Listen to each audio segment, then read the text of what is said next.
اعوذ بالله من الشیطان الرجیم بسم الله الرحمن الرحیم.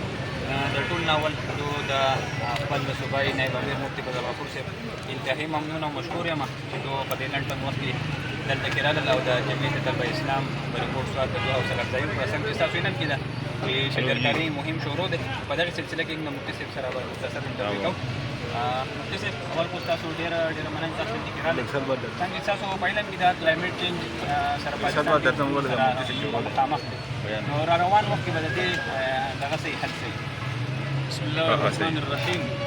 د ټولو نه وړاندې خو زه د جمعیت طلبه اسلام د دې ځوانانو انتهایي شکریه دا کوم د تحصیل په ریپورټ او د ضلع سوار جمعیت طلبه اسلام د جمعیت علما اسلام زیر سرپرستی د صالح ځوانانو یو هغه ګوند تنظیم دی چې د طلباو د نظریاتي او د فکري تربیت په هغې باندې هم محنت کوي او همدغه شانتې ښه سرګرمۍ او پازیټیو اکټیویټیز په معاشره کې هغه کوي. نو زه دې ته شاباش او خراج تحسین پیش کوم چې دې نن شجرکارۍ د مهم افتتاح هغه د دغې علماو په لاس باندې وکړله.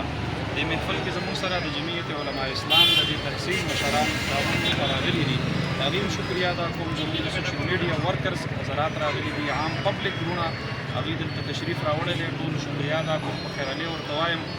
او پاکستان چې په مستقبل کې د کومو مشکلاتو سره مخامخ کېدونکی دی، یو مشکل په هغې کې د بوټو او د ونو کموالی دی، د جنګلاتو کټایي ده. ونه دا په ظاهره باندې مونږ او تاسو ته صرف د خشاک یا د سوځولو لپاره یو څیز ښکارېږي، خو ونه دا بلکل هرګز دقسې نه ده. ونه ژوند دی، دا مونږ او تاسو چې کوم اکسیجن زمونږ د ژوند لپاره ضروري دی، دا اکسیجن دا مونږ ته د ونو د لاسه فراهم کېږي او دا د الله یو نظام دی. کوم د ونو چې کوم ژوند دی د کاربن ډای اکساید هغه د انسانانو د طرف نه هغې ته میلاوېږي. نو انسان ونې له غذا ورکړي او ونه انسان له هغه روحاني حیات ورکړي او جسماني حیات ورکړي او غذا ورکړي. ونه دا خو سوری دی، ونه دا خو میوه ده، ونه ښکلا ده، ونه تعمیر او ترقي ده، او ونه دا د موسمیاتي تغیر د هغې چې کوم طوفان او د هغې چې کوم سپینجان را روان دی خصوص په پاکستان باندې دا د هغې ته مخې ته یو قسم بند تړلی دی. دا د فیوچر او د مستقبل په دې خاوره کې د اوسېدونکو انسانانو لپاره د ژوند د تېرولو یو منصوبه ده. او زه خراج تحسین پیش کوم چې علمي طبقه او دینی طبقه هغه د دې معاشرې د نورو خدماتو سره سره داسې قسم مثبت سرګرمیان او پازیټیو اکټیویټیز هغه اپنی مدد آپ تحت چې کوم دی هغه کوي. د دې چې څومره حوصله افزایي وشي دومره بهتر ده. زه ستاسو د میډیا په وساطت باندې دا هم قوم ته رسول غواړم، دلته زموږ صرف یو عالم دین د مولانا فضل سبحان صاحب په نوم باندې کوم چې د قاری فضل رحیم صاحب برخوردار دی، هغه د اپنی مدد آپ تحت 10,000 بوټي نال کړي دي. خو چونکې د بعضې خلکو نه د علماو د هغې دا پکچر، دا تصویر او د معاشرې دا خدمات دا د هغې نه هضم کېږي نه، نو مخکې ورځو کې څه د ناکرده جرم په سزا کې چې کوم دی نو هغه ګرفتار کړلی شو او هغه ته د دې خبرو سزا ورکړل شوله. نو ګوره علما زمونږ دیني او زمونږ دنیاوي د دواړو د ترقۍ سوچونه کوي.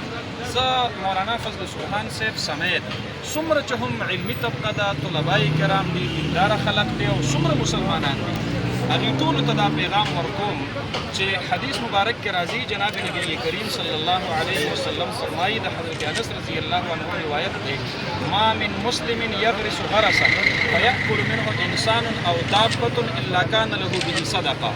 نبی علیه السلام مبارک فرمایي چې کله یو انسان یو بوټی نال کړي نو که د هغې نه انسان یا څاروی هر څوک ترنه فایده اخلي نو دا د دې نالونکي دپاره صدقه ده.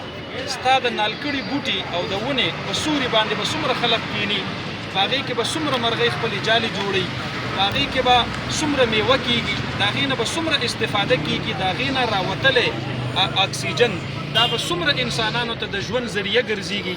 دا ټول په ټوله دا د انسان دپاره صدقه ده. دا یو صدقه جاریه ده، خو ته مړ هم یې، خو تا کرلې ونه چې انسانیت ترېنه نفع اخلي هغه ستا دپاره جاري صدقه ده او ثواب به یې درته الله قبر ته در رسوي.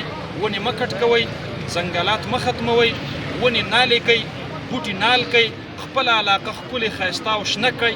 ان شاء الله العزیز دا به د دې علاقې د تعمیر او د ترقۍ د هغې سبب او ذریعه ګرځېږي. ستاسو د ټولو ملګرو د جمعیت طلبه اسلام په اخره کې شکریه هم ادا کوم او شاباش او خراج تحسین درلم پیش کوم او ستاسو په شانتې د پاکستان نور ځوانانو ته هم دا پیغام ورکوم چې د جمعیت طلبه اسلام ځوانان د بالخصوص هغه په دغه شجرکارۍ مهم کې بړ چړ کر حصه واخلي. دا وطن زمونږ دی، د دې ښکلا زمونږ ده، د دې تعمیر او ترقي زمونږ په غاړه قرض هم دی او فرض هم دی او مونږ به یې کوو انشاءالله. انشاءالله. مفتي صاحب ستاسو